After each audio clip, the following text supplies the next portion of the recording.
Welcome to the Career Studio podcast, where we boil down the noise and focus on the core concepts essential for building an energizing career you love, one that is simply an extension of who you are and how you want to live your life.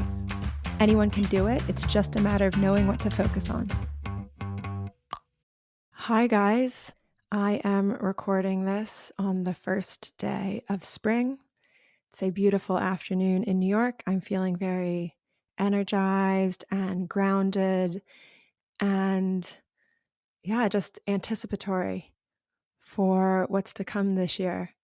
I think after so many weeks and months of feeling more in hibernation and recovery mode, it's nice to feel different and also kind of have that be reflected in the change of seasons is kind of cool. So yes, that's the energy from which I'm recording today. And I kind of wanted to do a little bit of a funny episode about how I think the process of building an energizing career you love is so similar to the process of building a healthy, thriving romantic relationship. And I often bring this up with my clients, and when I do, I feel like they're able to access a different level of insight and wisdom because I don't know, we're so used to talking about dating and romantic relationships and how you think about who's right for you and who's wrong for you and what that feels like. You know, we've all had a lot of experience dating and being in relationships. And so this wisdom can be actually applied to creating the type of career I help people create. And I think that this concept, thinking about your career in the same way that you think about a romantic relationship, this is unique. I don't think we're used to thinking about our professional lives this way. It's not the narrative. It's not the norm. And that's because what's possible for us professionally is so much greater than it's ever been. And so with that, I think the parallels are very, very similar between creating an energizing career you love and creating a romantic, healthy, thriving relationship. And so, I thought I would take you through the 5 ways I think they're similar, the kind of insights that you will recognize from romantic relationships that you can then take into how you're thinking about your career.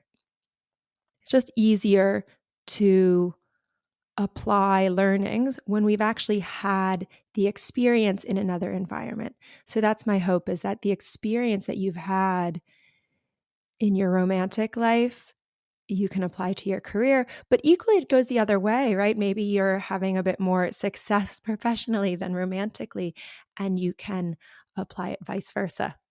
I won't go into too many details, but that's definitely a place that I've been in. I feel very fulfilled and aligned professionally, and I'm still on that journey romantically. So I kind of am applying it in the opposite direction. But yes, I maintain the two are totally similar. So, okay, let's dive in. How are they the same? I'll just start with the first way that these two areas of activity are the same. You just have to be yourself, right? This is the mantra of my whole business, right? It takes less energy to be yourself. So think about, in a romantic relationship, have you ever tried to mold yourself to the needs of someone else, right? Maybe you tried to be a certain version of yourself for that person, or you adapted to what they needed and kind of left a piece of yourself outside of the relationship in order to meet them where they are. Something I've done a lot, right? And obviously that's not a long-term solution because, you're not yourself, and that can only last so long. You're not truly connecting to each other if you don't get to be yourself with that other person, right? And the same is true professionally. When you're in an environment where you have to leave a lot of yourself at the door, you have to mold yourself into another version that doesn't quite feel authentic or doesn't play to your strengths or your interests, it's going to take a lot more energy. And this is when you burn out, right? And in a romantic relationship, it's how you lose connection. It's how you get frustrated. So, when you are not yourself, the people and the spaces you're in, they aren't going to be a good fit. They'll reject you in some way. You're going to feel tired. You're going to feel bored. You're going to get a bunch of critical feedback. Maybe you won't be invited to things. You won't connect with the people or the person, right? Compare that to a romantic relationship that's successful, right? Where you just get to be yourself, right? They love you exactly for who you are, your strengths and your weaknesses, right? It's like they love your idiosyncrasies, those little things about you. It feels just relaxing and energizing and natural to be with them. And the same is true professionally, right? The right space for you professionally will feel energizing and relatively easy. You're going to be naturally interested in the things that you're thinking about. You can be yourself to do great work, right? These spaces embrace you, and you'll be able to take all that energy to create awesome things instead of just trying to make it work. Okay, so in both spaces, this is about being yourself, not molding yourself into who you think you should be. And I'm sure anytime you've tried to do that, romantically or professionally, eventually you find yourself trying to leave that situation. So that's my first point. Be yourself. My second point is that the way that the two are similar is that failure is part of the contract. Okay, so what do I mean here? You have to figure out what doesn't work in order to figure out what does. Right? So very few people, I mean, not that everything needs to end in marriage, but let's say it's like a lifelong partnership or a very, very significant long-term partnership. Very few people have married or been in a significant long-term rest of their life or very long-term partnership with the first person that they met. Right? Of course, there's a few stories here and there, but you're probably not marrying that guy you dated in 6th grade. So why? I think it's pretty obvious to us why, right? Because, when you're 11 or 12 or 13, you have a lot of growing and maturing and life experience to have. You're going to become a different person, right? I had a very significant, amazing relationship with a guy in my early 20s. But, after a few years, we realized we were kind of growing into different people in different directions. And, that partnership no longer made sense.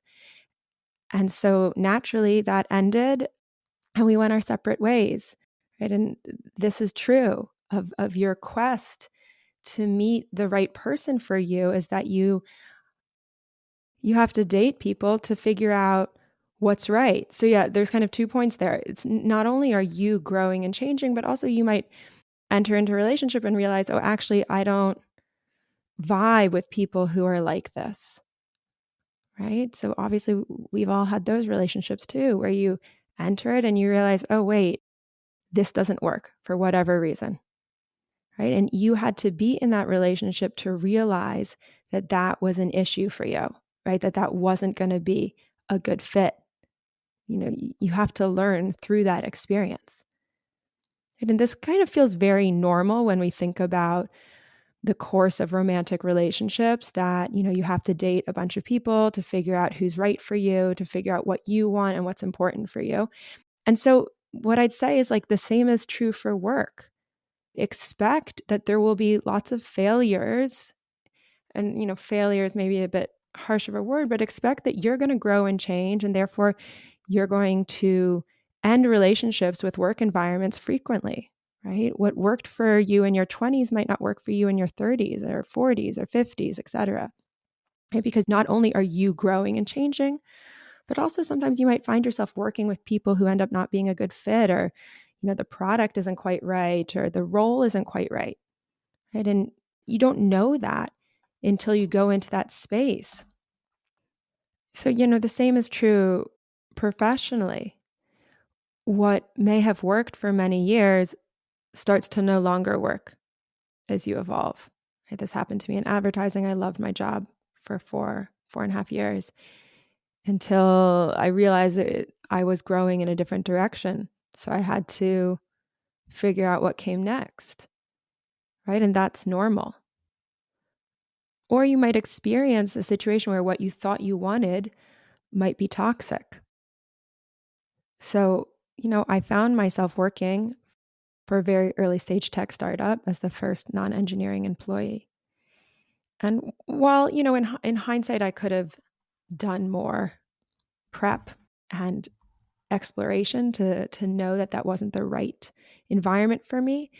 In that moment at that time, like I thought that that's what I wanted. And then I realized that being the first non-engineering employee at an early stage tech startup was really not for me. That's not an environment that I got a lot of value from. I didn't thrive in it. It wasn't well suited for my strengths and my interests. So I learned that firsthand. And this is normal. I guess this is what I'm saying. Normalize that it's okay to go into a job, realize it's no longer what you want, and go somewhere else, just as it's very normal to enter into a relationship, at some point realize it's not what you want, and then move on to something else that's a little bit of a better fit. So these two things are totally similar in the exploration of finding what is that sweet spot for me, what feels like fulfillment romantically and professionally. Okay, I'm going to talk about my third similarity, building off of what I just said. So 1, you have to be yourself. 2, you have to expect that you're going to fail, right? There's going to be iterations and steps along the path. You can't force it. This is my third theme. You can't force it. So no matter how much you want it to work, if it doesn't work, it's not going to work. Eventually, you're going to get bored. You're going to get burned out. You're going to get annoyed. No matter how much we like the idea of the thing, the idea of a relationship with that person, right? Or the idea of that job title or that company or that industry on our resume, no matter how much we like the idea of it, if it doesn't work, it's not going to work. Right? I mean, you can force it for a period of time, but eventually, as I said, you're going to burn out because you're forcing it and that takes energy, or you're just really going to get bored of it or frustrated, etc. While obviously work is required, and I'm actually going to talk about that next, at the end of the day, no matter how badly you want it, things that aren't right for you will ultimately end. And so, yeah, the fourth point, the fourth way these two areas are similar is that you should expect hard work. Right? There's no getting around the fact that you will have to do work and that it won't always feel fun to build a successful relationship or career.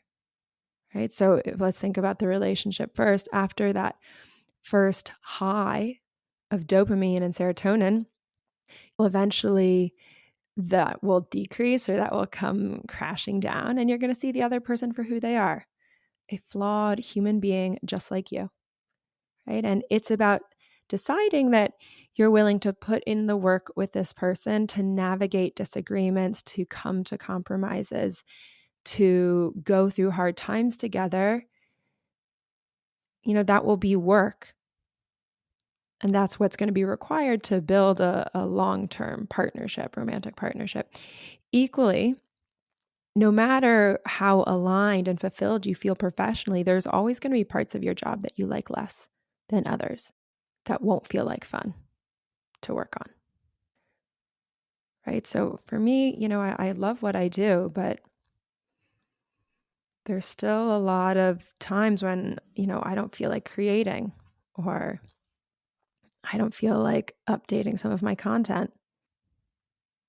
But what's important is that hard work in both situations, the hard work is going to feel worth it to you, right? Because either, the person you love, right? And you know what's possible together, and you have so many great times and such a great connection that the work is worth it. The hard times are worth it. And the same is true professionally. When you feel really excited and called to something, that calling can get you through the parts that you don't like. When I think about the pain point that I'm trying to solve, making it easier for people to really feel energized and alive at work, having been through not feeling like that myself and now feeling that way, right? That change and the shift that I see in my clients, it's so profound and it's so motivating that that's what gets me through doing the work I don't want to do on my business, right? And the same is true romantically, as I just said. So, even though you can't force it, there will be hard work. Maybe that's a little bit of a nuance there that I didn't think about when I was writing this outline, but hopefully that makes sense. Okay, so finally, the fifth way these two areas of your life are the same is this acknowledgement, similar to the hard work, though, that like nothing is perfect. So you're going to have your list of all the things you want in a romantic relationship, but, oftentimes it's the person you least expect, right, that you fall in love with. Or, that person will never meet 100% of what you want, right? Because perfection doesn't exist. And it's funny, one of my friends, her uncle, who was like a serial bachelor his whole life, he once told her, if you meet someone that's like 80% of what you want, you should go for it. Right? Don't wait for 100% because it doesn't exist. And it's the same with thinking about a fulfilling career. With my clients, we're working on over 70% of what they want. Right? No job is going to be perfect. You're going to have to compromise on a few things. But as I said before, it's going to feel worth it for the right thing. You just want to remember to embrace those compromises intentionally, right? You know that you're making that in service of your end goal. So for me, one of the big things I compromised in choosing this as a profession is that I am basically working alone, right? I'm coaching my clients during the day, but I'm not like going into a buzzy office and like collaborating with people on a big team. And I kind of miss that. But that was a compromise that I made because I had enough other things that were really aligned for me. Okay, so I hope that these parallels have resonated for you and allowed you to see your own journey to creating an energizing career you love as something that you have experience in already because of your experience dating in life. Okay, no matter where you are in that journey, you have wisdom from this area of life that you can apply to your career. Okay, so to recap the 5 areas: 1, be yourself, right? It takes less energy to be yourself. The professional environments that are a right fit for you will allow you to show up and be yourself, and being yourself will allow you to thrive. 2, failure is part of the contract. You can expect that you will have to date a lot of professional environments in order to find the right one for you. Right? And then even when you find that right one, you might grow out of it after a time. Right? And that's okay. 3, you can't force it, no matter how badly you want it, no matter how good it looks on paper. If you can't be yourself, right? If it's not actually a fit, it's never going to click. 4, expect hard work. Once you've found a thing that clicks, you will still have to work hard. There will be things you don't want to do that you have to do. And that's okay. And lastly, nothing is perfect, right? Just like no person is perfect and there's no such thing as the perfect romantic relationship, equally professionally, you're not going to get 100% of everything that you want. There will be exceptions, there will be compromises, but you can make those compromises intentionally, knowing that you're making them in service of the thing that's worth it, in service of all of the components that you're getting that do feel worth it. And what works in one area of your life will work in another because it's the same kind of feeling that you are creating. So, I think we're used to thinking about these parts of our life as these two distinct spheres, our professional life, our personal life. But actually, they're inextricably linked, and it's basically all the same. And that's really what this is about, right? Kind of creating a life that just feels more balanced, more cohesive, where you just get to be you all the time in every capacity. So, it's just about tuning into yourself and who you are and what you want, and then applying that to every area of your life, right? So these things feed off of each other. So instead of seeing them as two separate spheres, really seeing them as exactly the same challenge that requires the same, very similar approach. All right, that's my spiel for today. Have a great week. Hey, if you're ready to create an energizing career you love, one that is simply an extension of who you are and how you want to live your life, then I want to invite you to schedule a consultation. We'll get to the bottom of what's going on for you and exactly where you need to focus to bring your career and life into alignment. It's free. Just head on over to thecareer.studio/schedule to find a time that works for you. Or if you're enjoying and getting value from these episodes, I'd love you to leave a short review on whatever podcast app you use. This helps other people like you find and get value from the podcast too.